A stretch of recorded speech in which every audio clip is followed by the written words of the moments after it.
Hi అండి. మనం కార్తీక మాసంలో ఎక్కువగా దీపాలు పెడుతూ ఉంటాము. ఈ దీపాలు వెలిగించడానికి గల రీజన్ ఏమిటో నేను వీడియో చివరిలో చెప్తాను. స్కిప్ చేయకుండా చూడండి. ఈ దీపాలనైతే నేను చాలా చాలా ఇష్టంగా కొన్నానండి. ఈ దీపాలను ఫస్ట్ టైం నేను చూసింది శ్రావణ మేఘం అనే ఛానల్‌లో.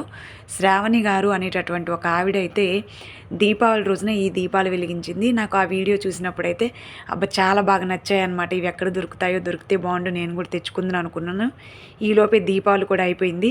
సో తర్వాత నేను ఒకరోజు అనుకోకుండా మా ఊరు దగ్గరలో టౌన్‌కెళ్తే అంటే కార్తీక పౌర్ణమి రోజు నాకు ఈ దీపాలైతే కనిపించాయి. ఇక సరే ఎక్కువగా వద్దులే అని చెప్పి ఎలాగో దీపావళి అయిపోయిందని ఇక కొన్నే ఒక 2 మాత్రమే తీసుకున్నాను. ఒక్కొక్కటైతే 50 రూపీస్ పడింది. 2 తీసుకున్నాను.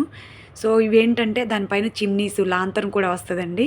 అదేంటంటే గాలికి, వర్షానికి కూడా అంటే ఆ దీపం కొండెక్కకుండా కాపాడుతుందనమాట. నాకైతే చాలా బాగా నచ్చాయి.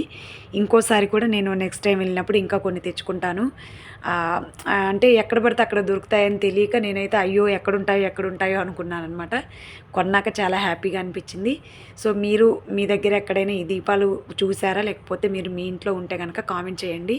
సో విషయం ఏంటంటే కార్తీక మాసంలో ఎక్కువగా దీపాలు వెలిగించడానికి ముఖ్యంగా ఇది చలికాలం అండి.